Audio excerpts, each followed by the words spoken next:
Hello class 11th student. आज हम अपने बॉटनी सेक्शन का फर्स्ट चैप्टर पढ़ने वाले हैं विच इज सेल। शुरू एक्चुअली हम लोग सेल से ही करते हैं, फिर इसके बाद हम लोग लिविंग वर्ल्ड पढ़ेंगे। लिविंग वर्ल्ड इस लेक्चर के बाद, यानी कि इस चैप्टर के खत्म होने के बाद हम लोग क्या पढ़ेंगे? लिविंग वर्ल्ड पढ़ेंगे। ठीक, तो चलिए शुरू करते हैं बिना किसी देरी के। आई होप आप सभी अच्छे होंगे। आज हमारा फर्स्ट लेक्चर है ये क्लास 11th का। मेक श्योर आपको समझ I mean you shower lot of love. ठीक, तो फर्स्ट चैप्टर हमारा क्या है? Cell the unit of life. और ये किस यूनिट का है? ये यूनिट 3 का है, सेल स्ट्रक्चर एंड फंक्शन। ठीक, शुरू करता है। तो इसमें क्या बोल रहा है कि आप जब अपने चारों तरफ देखते हो ना, तो आपको लिविंग थिंग्स दिखते हैं, नॉन लिविंग थिंग्स दिखते हैं। तो आप सोचते होगे ना कि कैसे हमें पता चल रहा है कि कौन सा ऑर्गेनिज्म लिविंग है और कौन सा inanimate thing does not have which a living thing है। इसमें बोल रहा है कि इनएनिमेट थिंग यानी कि नॉन एनिमल लाइक, एनिमल जैसा जो नहीं है, यानी कि जो नॉन लिविंग थिंग है उसमें ऐसा क्या है कि जो लिविंग, उसमें ऐसा क्या नहीं है कि जो लिविंग थिंग में है। ठीक, तो इसका आंसर हमारा क्या हो जाएगा? It is the presence of the basic unit of life which is the cell in all living organisms. यानी कि जितनी भी जीवित प्राणी है ना, उनमें क्या है? सेल होता है। ठीक, उनमें क्या पाया जाता है? उनमें पाया जाता है क्या? सेल पाया जाता है। सेल को आप हिंदी में बोलते हो कोशिका। ठीक, all organisms are composed of cells. जितने भी ऑर्गेनिजम्स है वो सेल से बने हुए हैं। Some are composed of single cell and are called unicellular organisms. क्या बोलते हैं हम लोग उन्हें?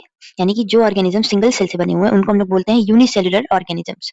और जो ऑर्गेनिज्म ढेर सारे सेल से मिलकर के बनते हैं उनको हम लोग क्या बोलते हैं? Multi cellular organisms. ठीक, आपका यूनिसेलुलर ऑर्गेनिज्म का एग्जांपल हो जाएगा, जैसे कि इसका एग्जांपल हो जाएगा अमीबा। ये एक ही सेल में सारी चीजें कर लेता है। मल्टी सेलुलर का हो जाएगा ह्यूमंस, यानी कि हम लोग मल्टी सेलुलर ऑर्गेनिजम्स है ना, कितनी कॉम्प्लेक्स है हमारी बॉडी। ठीक, प्लांट्स हो गए, ये सारी चीजें। ठीक है ना? तो अब एक सेल है क्या जिसके बारे में हम लोग इतना बात कर रहे हैं? तो सेल आखिर होता क्या है? ठीक, तो सेल की डेफिनेशन क्या है? Cell is the fundamental structural and functional unit of all living organisms। क्या बोल रहे हैं सेल को हम लोग? फंडामेंटल स्ट्रक्चरल यानी कि स्ट्रक्चरल की जब हम लोग बात कर रहे हैं तो यानी कि जो सेल है ना, तो सेल के जो पार्ट्स होंगे यानी कि जो स्ट्रक्चर होगा वो कौन प्रोवाइड करेगा? यानी कि वो कौन बनाएगा? सेल बनाएगा। यानी कि structure of organisms are formed. ठीक, और अब क्या बोल रहा है कि फंक्शनल यूनिट यानी फंक्शनल, समझ रहे हो ना? फंक्शनल से यानी कि जितनी भी आपकी जैसे एक्टिविटीज हमारी बॉडीज की होगी, जैसे जितनी भी हमारी मेटाबॉलिक एक्टिविटीज हो गई, मेटाबॉलिक एक्टिविटीज। ठीक, जितनी भी फंक्शंस हैं वो कहाँ पे होती हैं? वो सेल में ही होती हैं। यानी कि क्या होता है, हमारा जो सेल है वो ऑर्गेनिज्म का स्ट्रक्चर भी बनाता है, और जितनी मेटाबॉलिक एक्टिविटीज है, फंक्शंस है, वो कौन करता है? सेल करता है। इसीलिए हम लोग उसको क्या बोलते हैं? Cell is the structural and functional unit of all organisms. ठीक, देखो अब जो मैंने यूनिसेलुलर की बात की तो उसमें उसकी कैपेबिलिटीज क्या होती है यूनिसेलुलर ऑर्गेनिजम्स की? They are capable of independent existence and performing the essential functions of life. Anything less than a complete structure of a cell does not ensure independent living। ठीक, तो क्या बोल रहे हैं यूनिसेलुलर ऑर्गेनिजम्स में? अगर मैं यहाँ पे ये अमीबा ऐसे बना रही हूँ, ठीक, ये मैंने अमीबा को मैंने ड्रॉ किया, तो इसी अमीबा में यानी कि यहीं पे जो अमीबा है हमारा, ठीक, तो जो अमीबा है ना, अमीबा यहीं पे क्या करेगा? अपना डाइजेशन करेगा इसी सेल के अंदर, डाइजेशन करेगा इसी सेल में, वो रेस्पिरेशन करेगा। ठीक, इसी सेल के थ्रू, सिंगल सेल में ही, यहीं पे इसका एक्सक्रीशन होगा। ठीक, ये सारी चीजें हो गई, और यहीं से वो क्या करेगा? अपना रिप्रोडक्शन भी करेगा। यानी कि सिंगल सेल में ये सारी चीजें हो रही हैं, एक ही सेल में इतनी सारी चीजें कर ले रहा है। ठीक, अब ये कैसे होता है ये मैं आपको आगे बताऊंगी, बट एक टर्म है यहाँ पे आपको याद रखना चाहिए विच इज स्यूडोपोडिया। यानी कि fake hand, fake finger like projections होते हैं इनके, जो अपने फूड या प्रे के चारों ओर क्या करते हैं? फैला लेते हैं उनको। ठीक है ना? तो इंडिपेंडेंटली क्या है? वो एग्जिस्ट कर रही है, यानी कि अकेले जी ले रही है। यानी कि कोई ऐसा सेल अगर वो सिंगल ही है लेकिन वो इंडिपेंडेंटली एग्जिस्ट कर पा रहा है, यानी कि वो अकेले रह पा रहा है, अपनी सारी एक्टिविटीज को परफॉर्म कर पा रहा है, तो उसे हम लोग क्या कहेंगे? सेल कह सकते हैं। ठीक, सारे एसेंशियल फंक्शन अपनी लाइफ के वो क्या कर रहा है? परफॉर्म कर रहा है। लेकिन अगर कोई एक सेल से भी कम हो, यानी कि something which is less than a cell, something which is less than a cell ना, cannot perform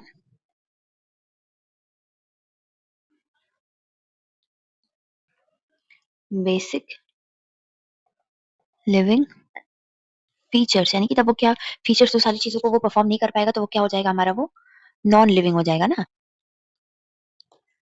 आया समझ में? यानी कि एक छोटा सा सेल होना चाहिए, एक सेल तो होना ही चाहिए किसी कैटेगरी में रखने के लिए कि हाँ दैट समथिंग इज लिविंग। ठीक है ना? तो अब हम लोग शुरू करते हैं। जो हमारे फर्स्ट साइंटिस्ट है उनका नाम है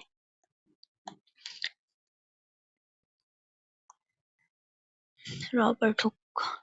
ठीक, तो हम लोग सबसे पहले किसके बारे में पढ़ने जा रहे हैं? रॉबर्ट हुक के बारे में पढ़ने जा रहे हैं हम लोग, जिन्होंने 1665 में क्या किया था? सबसे पहली सेल की डिस्कवरी की थी ना। इन्होंने क्या डिस्कवर किया था? He discovered dead cell. किसका? ओक ट्री का। ओक ट्री के बार्क से उन्होंने एक सेल का टुकड़ा लिया था, और जिसको उन्होंने क्या किया, खुद से एक माइक्रोस्कोप बनाया, उसके अंदर उन्होंने रखा और उसको क्या किया, ऑब्जर्व किया। सो while observing what he saw, तो उन्होंने देखा कि कुछ ऐसे टाइनी कंपार्टमेंट्स जैसे हैं, यानी कि डब्बे के जैसे हैं ना, डब्बों जैसे कुछ ऐसे बने हुए हैं। तो उन्होंने इसको क्या, इस स्ट्रक्चर को क्या बोला कि हनी कॉम्ब लाइक स्ट्रक्चर। क्या बोला इन्होंने?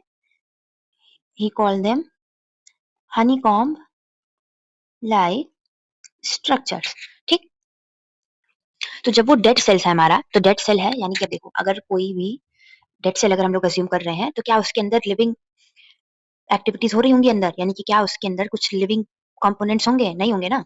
तो उन्होंने क्या देखा, उन्होंने जो डेड सेल देखा ना, तो वो एक्चुअली क्या था, उन्होंने जो देखा है माइक्रोस्कोप के अंदर, उन्होंने केवल क्या देखा, सेल वॉल देखा।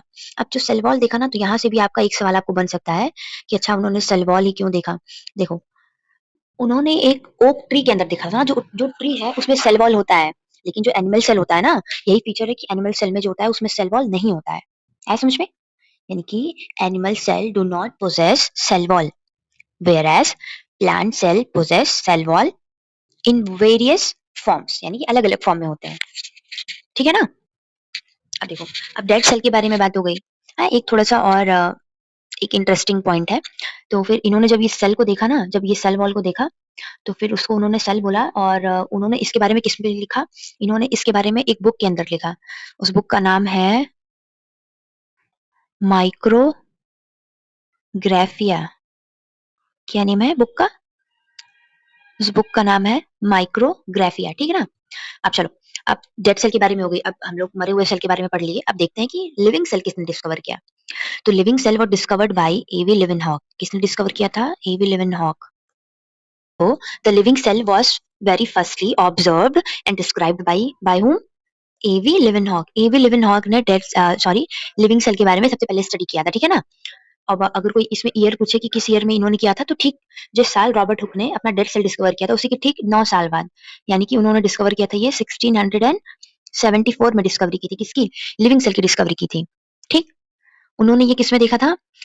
जब उन्होंने ये जब लिविंग सेल को देखा, तो उन्होंने उनको लगा ना कि ये तो जैसे कुछ प्रोटोजोन्स हैं या फिर कुछ बैक्टीरियाज हैं, तो इसीलिए यानी कि उनमें कुछ, उनमें मूवमेंट्स था ना, जैसे प्लांट्स तो मूवमेंट दिखाते नहीं है मोस्ट ऑफ द केसेस में।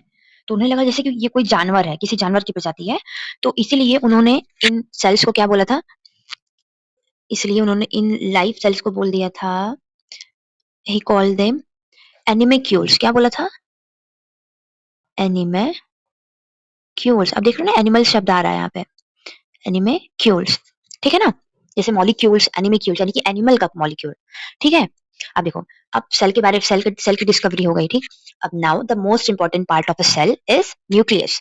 यानी कि न्यूक्लियस, अब बिना दिमाग के तो कुछ नहीं हो सकता ना, जैसे हमको भी दिमाग चाहिए ना काम फंक्शन करने के लिए। सो Robert Hooke, a scientist named Robert Hooke, discovered nucleus in 1831। 1831 में इन्होंने किसकी डिस्कवरी की? सेल की डिस्कवरी की।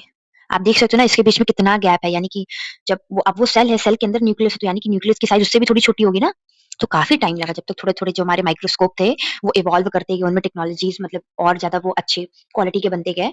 तो उस टाइम पे उन्होंने क्या देखा कि हमारा, उन्होंने देखा किस चीज को? न्यूक्लियस को देखा। अंडरस्टैंड? सो स्टूडेंट, अभी हम लोग सेल और उसकी डिस्कवरी के बारे में पढ़े हैं, तो अब हम लोग सेल थ्योरी के बारे में पढ़ेंगे, यानी कि कैसे कैसे थ्योरीज हमें मिली रिगार्डिंग सेल। ठीक, तो पहले साइंटिस्ट के बारे में जो हम जिनके बारे में हम पढ़ने जा रहे हैं, उनका नाम है क्या? His name is Matthias Schleiden. क्या नाम है इनका? मैथियस स्क्लीनन, जो क्या है, एक जर्मन बॉटनिस्ट है। ठीक है ना? अभी इसका मैं थोड़ा ट्रिक आपको याद करवाऊंगी, थोड़ा बहुत ईजी हो जाएगा आपको याद करने में। थोड़ा नेम कंफ्यूजिंग लगता है ना कि स्लीडन एंड शॉन, कौन बॉटनिस्ट है कौन जूलॉजिस्ट है, ठीक। तो किस साल में इन्होंने अपना थ्योरी दिया था? 1838 में मैथियस स्लीडन, जो एक जर्मन बॉटनिस्ट है, ठीक। तो उन्होंने एक लार्ज नंबर में ना, यानी कि ह्यूज नंबर में प्लांट्स की स्टडी किया, और उन्होंने क्या ऑब्जर्व किया कि जो प्लांट्स है ना वो डिफरेंट काइंड ऑफ सेल से बने हुए हैं, जो आगे चल के क्या बनाते हैं, टिश्यूज बनाते हैं। यानी कि अगर ये सेल है तो सेल से हमारा क्या बनेगा, तो टिश्यूज बनेगा। टिश्यू आप जानते हो ना कि सेम काइंड ऑफ सेल्स होते हैं जो कंपनीज में पाए जाते हैं, यानी कि जो कॉलोनीज में होते हैं, यानी कि इकट्ठे जो काम करते हैं, सेम जो जिनका फंक्शन सेम रहता है, ठीक। तो जो सेल है वो अलग अलग तरीके के सेल से बने हुए हैं, जो पौधे हैं वो अलग अलग तरीके से सेल से बने हैं, जो आगे चल के क्या बनाते हैं, टिश्यूज की फॉर्मेशन करते हैं। और ठीक उसी समय में श्वान, यानी कि ऑलमोस्ट सम मंथ्स का एक गैप था उन्होंने, तो उसी समय में क्या करते हैं, जो हमारे दूसरे साइंटिस्ट हैं जिनका नाम है क्या, थियोडोर श्वान। क्या नाम है उनका? थियोडोर श्वान, ठीक। थियोडोर श्वान जो थे हमारे, थियोडोर श्वान इन 1839, जो खुद भी एक जर्मन जूलॉजिस्ट है, ठीक। तो उन्होंने क्या किया था, वो अलग अलग तरीके के एनिमल सेल्स के बारे में पढ़ते हैं। उन्होंने प्लांट सेल के बारे में पढ़ा, और ये किस सेल के बारे में पढ़ रहे हैं, ये एनिमल सेल्स के बारे में पढ़ते हैं। और रिपोर्ट करते हैं कि जो सेल्स होती है ना, इनके बाहर क्या होता है, इनके बाहर एक लेयर होता है जिन्हें हम लोग किस नाम से जानते हैं, प्लाज्मा मेम्ब्रेन के नाम से जानते हैं, ठीक। अगर ये हमारा सेल है, ठीक है, तो ये हमारा न्यूक्लियस, यानी मैं मेन सेंटर को बना रही हूँ, न्यूक्लियस हो गया। तो ये जो बाउंड्री है, ये हमारा क्या है, दिस इज प्लाज्मा मेम्ब्रेन, या फिर इसी को हम लोग क्या बोलते हैं, सेल मेम्ब्रेन बोलते हैं, ठीक है ना। और अपनी पढ़ाई, यानी कि जो अपनी डिस्कवरीज थी, अपने ऑब्जर्वेशन के बेसिस पे उन्होंने प्लांट टिश्यूज के बारे में, यानी प्लांट सेल के बारे में एक बहुत ही अच्छा सा यानी यूनिक फीचर बताया कि जो प्लांट टिश्यूज होता है ना, जो प्लांट सेल्स होते हैं, उनमें क्या होता है कि एक सेल वॉल होता है। क्या होता है? एक सेल वॉल होता है। जो प्लांट सेल्स होते हैं वो क्या पोजेस करते हैं, वो एक सेल वॉल पोजेस करते हैं, ठीक है ना। ये किसने बताया है? जर्मन जूलॉजिस्ट श्वान ने बताया है कि जो प्लांट सेल्स होते हैं उनमें क्या होता है, सेल वॉल होता है, जो कि हमारे एनिमल सेल्स में नहीं होता है।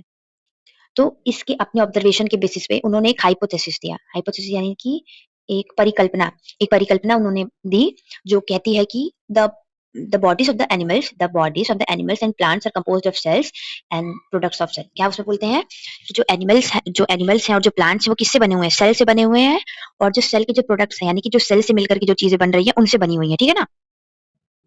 अब देखो, जो मैं भी बोल रही थी ना कि मैं आपको याद करवाऊंगी बहुत इजीली कि कौन बॉटनिस्ट है कौन जूलॉजिस्ट है, तो मैं यहाँ पे नाम लिख रही हूँ, एम स्क्लीडन, ठीक है ना। एम स्क्लीडन, ये हमारे क्या है, एक बॉटनिस्ट है।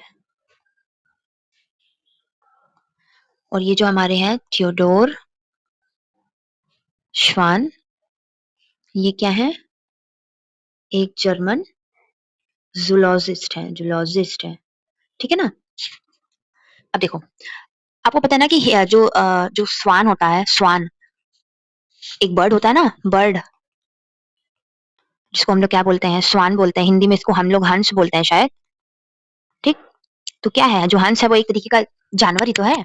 तो श्वान जिसमें शब्द आ रहा है, यानी कि वो क्या कर रहा है, वो एनिमल्स के बारे में स्टडी कर रहा है।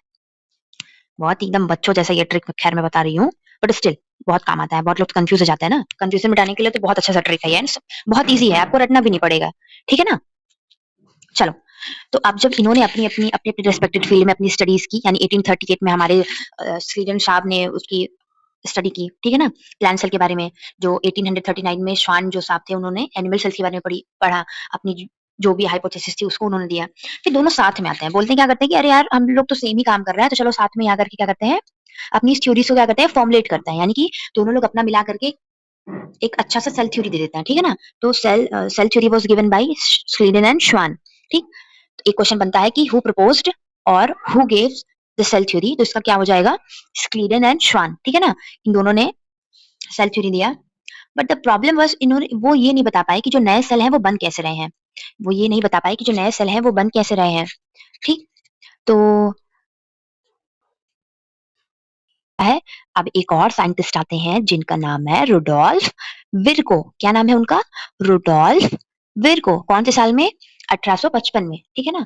यानी कि 1855 में रुडोल्फ विर्को नाम करके एक साइंटिस्ट आते हैं, जो सेल थ्योरी स्वीडन और श्वान ने दिया हुआ था, उसको क्या करते हैं, वो उसमें कुछ यानी चेंजेस करते हैं, उसको मॉडिफाई करते हैं ना, यानी कि मॉडिफिकेशन करते हैं। What did he do?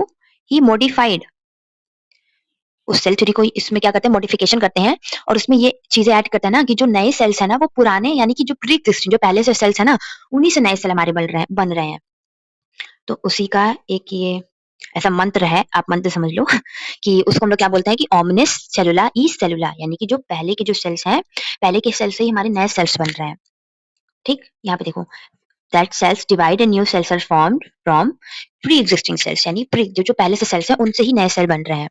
तो उन्होंने जो हाइपोथेसिस था किसका, स्क्लीडन का ना, एंड शॉन टू गिव, क्या करते हैं वो, सेल थ्योरी को एक नया रूप दे देते हैं। अब आज के टाइम पे उसी सेल थ्योरी को हम लोग किस हिसाब से पढ़ते हैं, उसको हम लोग पढ़ते हैं जैसे कि all the living organisms are composed of cells and products of cells, यानी कि जितने भी लिविंग जीवित प्राणी हैं वो क्या है, एनिमल सेल्स के क्या है, प्रोडक्ट है। सॉरी, जो जितने भी प्राणी हैं वो किससे बने हुए हैं, सेल से बने हुए हैं या फिर उसके जितने भी प्रोडक्ट्स हैं उससे बने हुए हैं, ठीक है ना। All cells arise from pre existing cell, यानी कि जो नए सेल हैं वो किस कहाँ से बन रहे हैं, जो पहले से सेल ऑलरेडी प्रेजेंट है हमारे पास उन्हीं से बन रहे हैं नए सेल हमारे, ठीक है ना। आई होप थोड़ा इतना समझ में आया होगा आपको। फिर ये पढ़ने के बाद हम लोग क्या पढ़ने जा रहे हैं, एन ओवरव्यू ऑफ सेल, यानी कि सेल के बारे में कुछ जो ऊपरी जो जानकारी है उसको हम लोग लेते हैं अब, कि जब आप क्लास 9th में होगे ना, क्लास 9th में आपने जरूर पढ़ा होगा, जब आपके टीचर्स पढ़ाए होंगे, एक एक्सपेरिमेंट करवाया होगा अनियन अनियन सेल को लेकर के, अनियन पील सेल को लेकर के, और ह्यूमन चीक को लेकर के ना, ह्यूमन चीक्स को लेके। तो उसमें क्या, आप जब उसको माइक्रोस्कोप के अंदर आप रखे थे तो उसमें क्या डिफरेंसेस आपको मिला था, ठीक। तो जो अनियन सेल था, जो एक क्या है, प्लांट सेल है, ठीक, प्लांट सेल है, उसमें क्या फीचर है कि उसके पास सेल वॉल होती है। जैसे उसका जो सबसे आउटर बाउंड्री है वो किस फॉर्म में है, सेल वॉल के रूप में है, जो क्या है, जो और सेल मेम्ब्रेन है उस सेल वॉल के अंदर है। जैसे कि अगर मैं ये ड्रॉ करूं, मैं ये क्या बना रही हूँ, मैं ये सेल वॉल ड्रॉ कर रही हूँ, और ये जो है ये हमारा क्या हो जाएगा, cell membrane. So this one is cell wall and this part is आपका सेल मेम्ब्रेन ना। तो सेल मेम्ब्रेन के बाहर ही सेल वॉल है ना, तो सबसे आउटर लेयर जो हमारा क्या हो गया, प्लांट सेल का क्या हो गया, ये सेल वॉल हो गया। लेकिन ये सेम चीज ना ह्यूमन सेल्स में नहीं था, यानी ह्यूमन जो चीक सेल जो हमने लिया हुआ था उसमें ये चीज नहीं था, यानी कि वहां पे सेल वॉल क्या था, एब्सेंट था। तो वहां का सबसे आउटर मेम्ब्रेन क्या था, उस वहां का सबसे आउटर बाउंड्री हमारा जो था, इट वाज सेल मेम्ब्रेन या फिर प्लाज्मा मेम्ब्रेन। तो वहां पे बस ये आपका इस प्रकार से बन रहा था, ठीक है ना, जिसको हम लोग क्या बोल रहे हैं, जिसको हम लोग बोल दे रहे हैं सेल मेम्ब्रेन बोल दे रहे हैं, ठीक।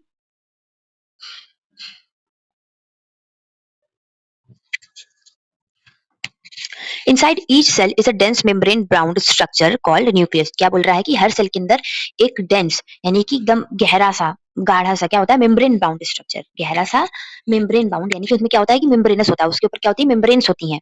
इसी को हम लोग डबल मेम्ब्रेन्स भी बोलते हैं। तो क्या उस स्ट्रक्चर का क्या नाम है, न्यूक्लियस उसको हम लोग बोलते हैं, क्या बोलते हैं, न्यूक्लियस बोल रहा है, जो मैंने बताया ना कि दिमाग है सेल का।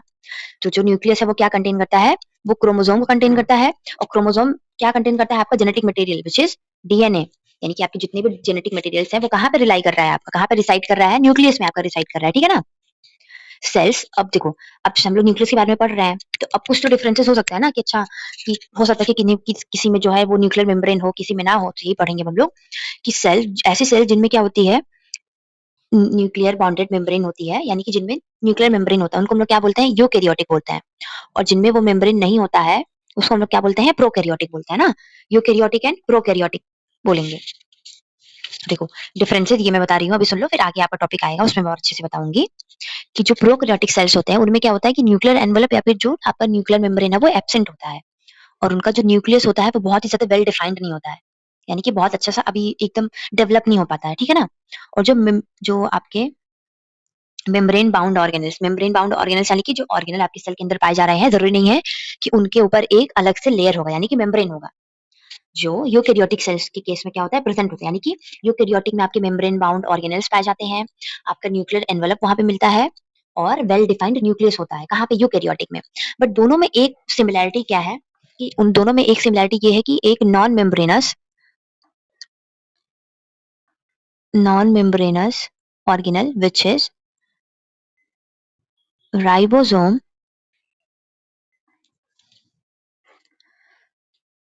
आर फाउंड इन बोथ, यानी कि दोनों प्रोकैरियोटिक ऑर्गेनिजम्स में और यूकैरियोटिक ऑर्गेनिजम्स में राइबोसोम्स पाए जाते हैं। आई समझ में, देखो, in both prokaryotic and eukaryotic a semi fluid matrix called cytoplasm occupies the volume of the cell. अगर मैं ये सेल अगर मैं अज्यूम कर रही हूँ, तो इसके अंदर जो लिक्विड फिल रहता है, यानी कि इसके अंदर जो द्रव्य है वो क्या होता है हमारा, किस फॉर्म में है, वो सेमी फ्लूइड मैट्रिक्स के फॉर्म में होता है। ठीक, क्या है ये? Semi fluid matrix. Semi fluid matrix क्यों इसको बोल रहे हैं? यानी कि इसमें ये केवल पूरा इसमें लिक्विड ही नहीं है, ऐसा नहीं है कि इसमें के बस केवल पानी है, इसके अंदर ऑर्गेनल्स भी होता है ना। जो ऑर्गेनल्स हैं वो उसके लिक्विड के कंपैरिजन में थोड़े से सॉलिड तो होंगे ही, ठीक है ना, इसलिए हम लोग क्या बोलते हैं, सेमी फ्लूइड मैट्रिक्स बोलते हैं। आया समझ में? अब देखो साइटोप्लाज्म की हम लोग बात कर रहे हैं, जो सेमी फ्लूइड मैट्रिक्स है उसको हम लोग क्या बोल रहे हैं, साइटोप्लाज्म बोलते हैं। वो सेल का सेल को क्या करता है, ऑक्युपाई करता है, यानी कि सेल का जो मेजर पार्ट है वही ऑक्युपाई कर रहा है, साइटोप्लाज्म ऑक्युपाई करता है। और इसको हम लोग क्या बोलते हैं, साइटोप्लाज्म को हम लोग बोलते हैं कि main arena of cellular activities. ठीक है ना, जितनी भी एक्टिविटीज है वो कहाँ पे हो रही हैं, उसी साइटोप्लाज्म में होती हैं। जितनी मेटाबॉलिक रिएक्शंस है वो कहाँ पे होती हैं, साइटोप्लाज्म में होती हैं। The cytoplasm is the main arena of cellular activities in both plants and animals. Various chemical reaction occur in it to keep the cell in the living state. Living state यानी कि एक जीवित अवस्था में ना कौन रख रहा है, साइटोप्लाज्म रखता है। आया समझ में? देखो, तो लिविंग स्टेट में कौन रख रहा है, आपका साइटोप्लाज्म रख रहा है, क्योंकि जितने भी मेटाबॉलिक रिएक्शंस हैं आपके, आपकी जितनी भी सेलुलर एक्टिविटीज हैं, जितनी भी चीजें आपकी बॉडी में होना है, वो कहाँ पे हो रहा है, आपके साइटोप्लाज्म में हो रहा है। तो जो साइटोप्लाज्म होता है वो क्या होता है कि वो यूनिवर्सल होता है। Cytoplasm is universal in all kind of cells. ठीक है ना, जितने भी तरीके के आपके सेल्स हैं वहां हर तरीके के सेल में आपको क्या पाए जाएंगे, साइटोप्लाज्म पाए जाएंगे। तो मैं यहाँ पे लिख दे रही हूँ कि cytoplasm is universal in all kind of cells. ठीक, देखो अब जो मैंने बताया कि यूकेरियोटिक सेल्स जो होते हैं उनमें मेम्ब्रेन बाउंड स्ट्रक्चर्स भी पाए जाते हैं। ठीक, जिन्हें हम लोग क्या बोलते हैं, ऑर्गेनेल्स, यानी कि जो सेल के जो अंदर जो भी चीजें पाई जा रही हैं उनको हम लोग क्या बोल रहे हैं, ऑर्गेनेल्स बोल रहे हैं। जैसे बोलते हैं ना कि ऑर्गन के अंदर, तो उसको हम लोग क्या बोल रहे हैं, ऑर्गेनेल्स बोलेंगे। और जितने मेम्ब्रेन बाउंडेड है उसको उनमें से क्या क्या है, इंडोप्लाज्मिक रेटिकुलम है आपका, आपका गोल्जी कॉम्प्लेक्स है, लाइसोसोम है, माइटोकॉन्ड्रिया, माइक्रोबॉडीज। ठीक, वैक्यूल्स। और जो प्रोकैरियोटिक होते हैं उनमें ये सारी मेम्ब्रेन बाउंड ऑर्गेनेल्स नहीं होती हैं। They they do not have membrane bound organelles। है समझ में? ठीक, अब जो मैंने राइबोसोम बताया था कि यूनिवर्सल है, तो यहाँ पे भी लिखा हुआ है कि ribosomes are non-membrane bound organelles found in all cells, both eukaryotic and prokaryotic. Within the cell, ribosomes are found not only in cytoplasm but also within two organelles which are chloroplast and mitochondria and on rough endoplasmic reticulum। इसमें बोल रहा है कि जो हमारा ribosome है वो universal है, यानी कि वो हर जगह पाई जा रही है, हर तरीके के सेल्स में, whether it is eukaryotic और prokaryotic। तो जो राइबोसोम है वो साइटोप्लाज्म पे मिलने के बजाय और कई जगहों पे पाए जाते हैं, जैसे कि प्लांट्स में आपको मिलेगा वो कहाँ पे, क्लोरोप्लास्ट में मिलता है। ठीक, और कहाँ पे मिलता है आपको, माइटोकॉन्ड्रिया में मिलता है। और कहाँ पे मिल रहा है आपको, एंडोप्लाज्मिक रेटिकुलम्स में मिल रहा है। ठीक है ना, जो क्लोरोप्लास्ट, जो जितना मैंने अलग से बताया, क्लोरोप्लास्ट केवल प्लांट्स में ही पाया जा रहा है ना, कि एनिमल्स में थोड़ी ये प्रोसेस करते हैं, वो कुछ अलग कुछ एक्सेप्शंस हैं जिनमें क्लोरोप्लास्ट होते हैं एनिमल्स में।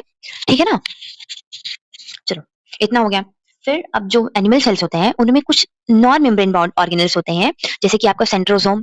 ठीक, सेंट्रोसोम हो गया, जो किसमें हेल्प करता है, it actually helps in cell division में हेल्प करता है। किसमें हेल्प करता है, सेल डिवीजन में हेल्प करता है, जो कि हर प्रोकैरियोट में नहीं मिलता है, प्रोकैरियोट में नहीं मिलेगा और ना ही प्लांट्स में मिलेगा।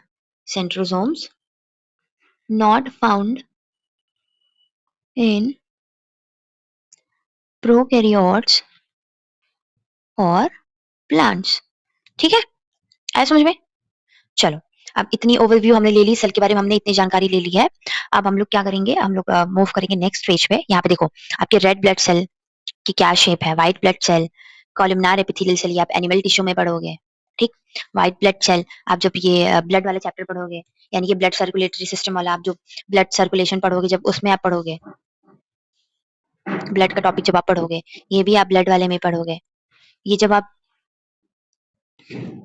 न्यूरल टिश्यू के बारे में पढ़ोगे तब आप पढ़ोगे इसके बारे में। ठीक है ना, ठीक, अब ये देखो आपका एक ट्रैकीड है, मीजोफिल सेल्स हैं, ये जब आप एनाटॉमी पढ़ोगे,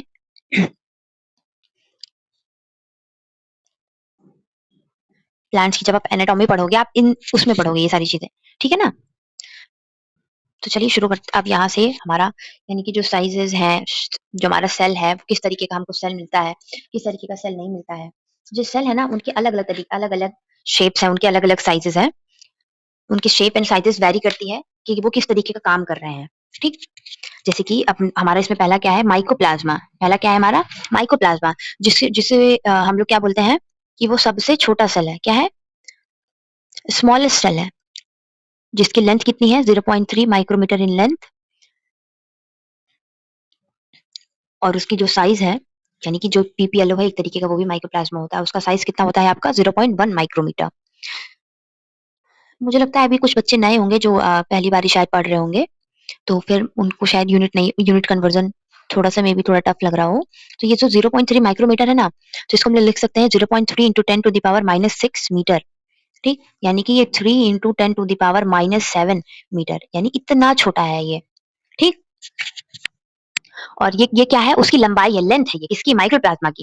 लेकिन अगर साइज़ की हम लोग बात कर रहे हैं, साइज़ क्या हो जाएगा? साइज़ जो इसका होता है माइक्रोप्लाज्मा यानी एक जो पीपीएलओ होता है, एक तरीके का माइक्रोप्लाज्मा ही है ये, अ टाइप ऑफ माइकोप्लाज्मा ना? तो इसका साइज़ कितना होता है? ये होता है 0.1 माइक्रोमीटर। अब देखो, अब साइज़ क्या होता है ना, जैसे लेंथ और साइज़ इन सब में क्या डिफरेंस है? साइज़ मतलब ये होता है कि आप कितनी जगह में जो पर्टिकुलर चीज़ है उसको कितने कम जगह में आप उसको रख सकते हो, तोड़ के, छोटा करके, साइज़ ये होता है। तो साइज़ कम ही रहेगा हमेशा आपका किससे कंपेयर करने पे लेंथ से, इन सारी चीज़ों से, ठीक है ना? अब बैक्टीरिया इसमें क्या लिखा हुआ है कि 0.3 micrometre in length while bacteria जो बैक्टीरिया है, उसकी साइज़ कितनी हो सकती है? 3 टू 5 माइक्रोमीटर, यानी हमारा बैक्टीरिया कितना बड़ा हो सकता है, कितना साइज हो सकता है बैक्टीरिया का हमारे 3 टू 5 माइक्रोमीटर हो सकता है, ठीक है ना?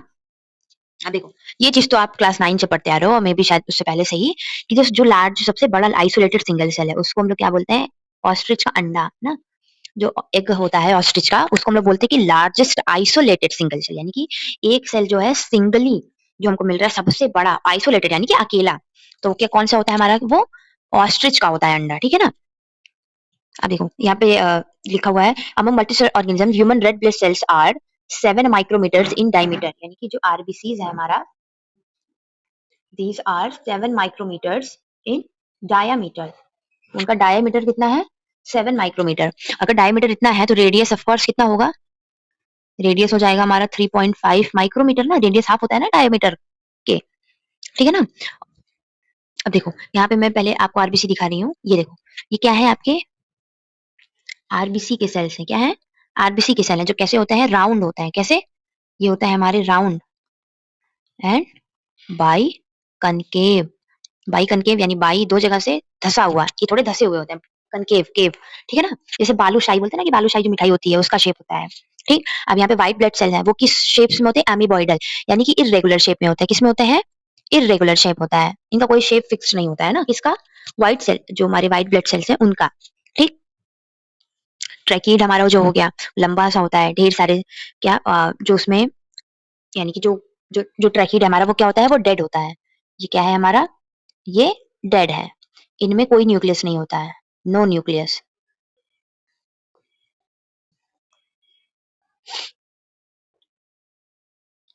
ठीक? मेसोफिल सेल्स है, मेसोफिल सेल्स में क्या होती है आपकी ढेर सारी न्यूक्लियस होते हैं, मेसोफिल सेल्स में ढेर सारे होते हैं न्यूक्लियस, ठीक है ना? मेनी न्यूक्लियस मैं लिख दे रही हूँ यहाँ पे, मेनी न्यूक्लियस, ठीक? देखो, nerve cells are some longest cells, अगर कोई पूछे कि सबसे लंबी सेल कौन सी है? जो नर्व सेल्स है हमारे, तो these are the so these cells are the longest cells. क्या है हमारी ये? लॉन्गेस्ट सेल्स है, यानी कि सबसे लंबी सेल्स जो होती है हमारी वो कौन सी है? नर्व सेल्स है, यानी कि जो हमारे दिमाग का जो सेल है, जो हमारे दिमाग की कोशिका है वो सबसे लंबी होती है। जो सेल होते हैं इनके शेप में डिफरेंसेस होते हैं, जो कुछ होते हैं वो डिस्क शेप के हो सकते हैं, पॉलीगोनल हो सकते हैं, कॉलमनार हो सकते हैं। कॉलमनार देखिए आपका ये कॉलमनार हो गया, कॉलमनार हो सकते हैं। क्यूबॉइडल अगर जो रहेगा तो फिर क्यूबॉइडल इस तरीके से हो जाएगा, ठीक? तो ये आपका क्यूबॉइडल सेल्स हो जाते हैं, ठीक है ना? क्यूबॉइडल हो गए, फिर थ्रेड लाइक, इर्रेगुलर हो गए, इर्रेगुलर में आपका डब्ल्यूबीसी आ जाएगा, थ्रेड लाइट अगर मैं कहना चाहूँ तो मैं शायद ट्रैकिड कह सकती हूँ, ठीक है ना? तो जिस तरीके का वो काम करेंगे उसी तरीके से उनका क्या होगा? सेल होगा, यानी कि उनका शेप होगा, ठीक? आई होप इतना समझ में आया हो। ये एक थोड़ा एक्स्ट्रा अगर मैं लिखवाऊँ आपको कि वायरस वायरस का क्या शेप है, क्या साइज़ है ना? तो पहली बात तो it is not a cell, it is not a cell, ये एक सेल नहीं है, ठीक? अब इसमें एक क्वेश्चन अराइज होता है कि वो लिविंग है कि नॉन लिविंग है, ठीक? अब देखो, जो सेल है ही नहीं, यानी कि जो हमने बोला था जब हम लोग शुरू में पढ़े, तो something which is less than a cell is not a living thing ना। तो जो कोई सेल से कम है, यानी कि एक सेल से भी जो चीज कम है, तो वो लिविंग थिंग कैसे हो जाएगा, ठीक? तो वायरस को हम लोग क्या अज्यूम करते हैं कि वो लिविंग थिंग भी है और नॉन लिविंग थिंग भी है। वो डिपेंड करता है वो लिविंग थिंग कब बनता है, जब वो किसी होस्ट के कांटेक्ट में होता है। होस्ट यानी कि जब वो किसी पे अपना क्या करेगा, जेनेटिक मटेरियल्स को ऐड कर देगा, यानी कि किसी दूसरे होस्ट पे अपना सारा कंट्रोल अगर पूरा एक्सेस ले लेगा, तब वो जाकर के लिविंग सेल बनता है, ठीक है ना?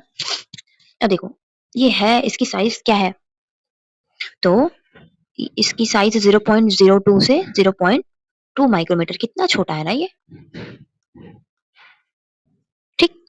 अब यहाँ तक आई होप आपको समझ में आया हो। सो नेक्स्ट क्लास में मैं प्रोकैरियोटिक सेल से आपको पढ़ाऊंगी। इतने छोटा छोटा करके चलते हैं, फिर प्रोकैरियोटिक सेल्स में पढ़ाऊंगी, फिर उसके बाद यूकैरियोटिक, फिर उसके बाद कुछ नहीं है, छोटा सा एकदम है। यूकैरियोटिक में आपके पास इंडो मेम्ब्रेन सिस्टम जो आपको रहता है, वो मैं आपको बताऊंगी, ठीक? इंडो मेम्ब्रेन सिस्टम थोड़ा सा बड़ा हो सकता है एनसीईआरटी में, फिर बाकी तो सब एकदम छोटा सा ही है। छोटे छोटे लेक्चर्स करके चलते हैं, अभी मैं नया नया शुरू की हूँ, तो इतना ज्यादा अगर मैं शायद प्रेशर बना के अगर मैं क्लास लेने लगूंगी, या मैं अगर मैं पढ़ाऊंगी, तो शायद अभी इतनी मेरी फ्लुएंसी नहीं हो पाएगी, ठीक है ना? अभी थोड़ा सा स्टटरिंग है मुझे, ये थोड़ी सी मेरी प्रॉब्लम है कि थोड़ा सा मैं स्टटर करती हूँ। सो होपफुली आप लोग को अच्छा लगा हुआ लेक्चर आज का, अच्छे से पढ़ो। ये देखो जो मैं पीपीएलओ बता रही थी, पीपीएलओ टिपिकल बैक्टीरियाज, वायरसेस, यहाँ पे है वायरस। टिपिकल यूकेरियोटिक सेल्स कितना बड़ा होता है, 10 10 से 20 माइक्रोमीटर का। यही हम लोग अज्यूम करते हैं ना कि जो यूकेरियोटिक सेल है, वो प्रोकैरियोटिक सेल का कम से कम 10 गुना होता है। जैसे बैक्टीरिया ही क्या होता है हमारे ना, प्रोकैरियोटिक सेल्स में आते हैं, ठीक है ना? Okay then, bye bye, tata, Radhe Radhe, अच्छे से पढ़ो।